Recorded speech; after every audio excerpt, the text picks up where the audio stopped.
ሰሙናዊ መልእኽቲ ህዝባዊ ወያነ ሓርነት ትግራይ ህዝባዊ መንግስትና ንዕውትነት መኸተና በአስታት 2.8 ሚሊዮን ህዝብ ዝተመረፀን ውክልና ህዝብ ትግራይ ዝሓዘን ቤት ምኽሪ መንግስት ትግራይ ካብ 27 ሚያዝያ 2018 ዓ.ም ጀሚሩ ዕላው ስራሕ ጀሚሩሎም ፈላም ጉባኤኡ ብምክያድ እውን ፕሬዝደንት አፈጉባኤን ምክትል አፈጉባኤን ብምምራጽ ዝተፈላለዩ ውሳነታት ብምሕላፍን ሞሽን ብምጽዳቅን በዓወት ተዛዚሙሎም ቤት ምኽሪ መንግስት ትግራይ ንስምምዕ ፕሪቶሪያ ስዒቡ ምንተ ሰላም ተወንዚፉ ዝጸንሐ እዩ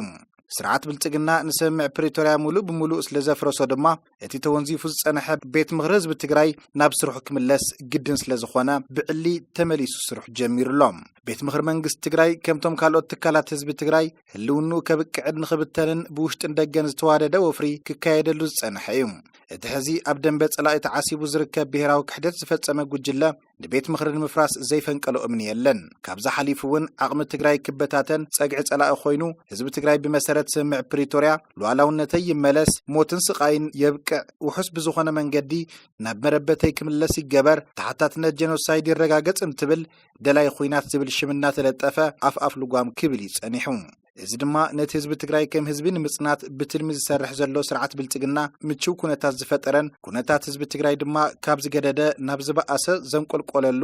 ባይታ ፈጢሩ ጸኒሕ እዩ ሻድሻይ ዘመን ሻድሻይ ስሩዕ ጉባኤ ቤት ምኽሪ መንግስት ትግራይ ንምዕንቃፍ የኽእሉ እዮም ዝበሎም ኩሎም መንገድታት ካብ ውሽጥን ደገን ብዝተዋደደ መንገዲ ተፈቲኖም እዮም ኣብድርኡ ህዝብናን አባላት ቤት ምኽሪ ንምርዓድ ተተኳሲ ፍንጀር ተገይሩ ድሮናት ስርዓት ብልጽግና ኣብ ሰማያት መቐለ ክዝምብያ ዝቐነያ ኮይነን እቲ ጉባኤ ኣብ ዝካየደሉ ሰዓት ድማ ነፋሪት ውግእ ብምልኣኽ ከተዓናቐፎ ፈቲኑ እዩ እንተኾነ ግን አባላት እቲ ቤት ምኽሪ ይኹን መሪሕነትና መስዋዕቲ ዝኽፈል እንተኾይኑ እውን ንመሰል ዓርሰ ውሳነ ህዝቢ ትግራይ ዝኽፈል መስዋዕቲ ብምባል ኣብ ክውስንዎም ዝሓዝዎም አጀንዳታት ዘትዮም ጉባኤኦም በዓወት ዛዚሞም እዮም ፕሬዝደንት መንግስት ትግራይ ፈጻሚ አካል ወዲቡ ቤት ምኽሪ ብዝሃቦ ሓላፍነት መሰረት እውን ፈላም አኼባ ካቢኔ ብምግባር ዕላው ስራሕ ጀሚሩ እዩ ምላስ ቤት ምኽሪ መንግስት ትግራይ ንህዝቢ ትግራይ መቃለሲ ማእኸል ክህልዎ ዘኽእል እዩ ትግራይ ስሩዕ መንግስታዊ ቁመና ብዘለዎ መንግስቲ ክትመሓደረን ኣብ ፈጻሚ አካል ቀጻሊ ዝኾነ ቁጥጥርን ተሓታትነትን ክሰፍን ዝገብር እዩ እቲ ቀንዲ ድማ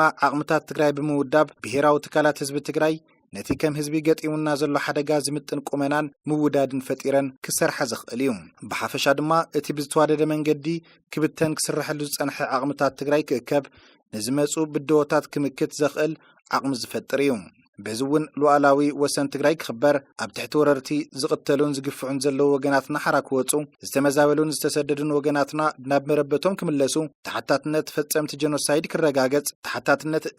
ጀኖሳይድ ክረጋገጽ ዳግመ ህንጸትን ሕውየትን ትግራይ ክጅመር ብሓፈሻ ህዝቢ ትግራይ አንጸላሊዎ ካብ ዘሎ ሓደጋ ህልውና ወፂኡ ውሕስንኡ ክረጋገጽ ዘኽእል ቃልሲ ክካየድ ባይታ ዝፈጥር እዩ ዘተን ድርድር ንምክያድ ኣብ ዝግበር ጻዕሪ እውን ተወሳኺ ዓቕሚ ዝፈጥር እዩ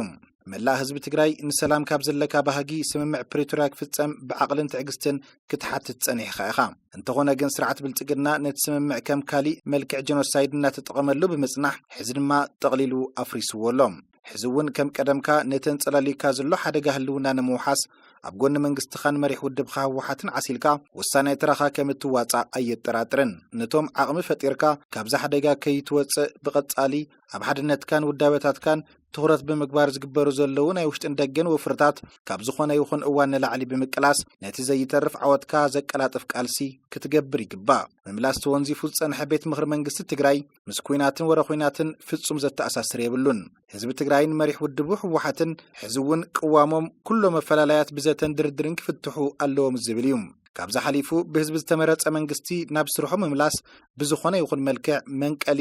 ኩናት ኢልና ከም ዘይንኣምን በዘጋጣሚ ክንገልጽ እንደሊ ህዝባዊ መንግስትና ንመኸተና ዘለዓለማዊ ዝኽርን መጎስን ንስዋዕትና ህዝባዊ ወያነ ሓርነት ትግራይ 3 ጉንበት 2018 ዓ.ም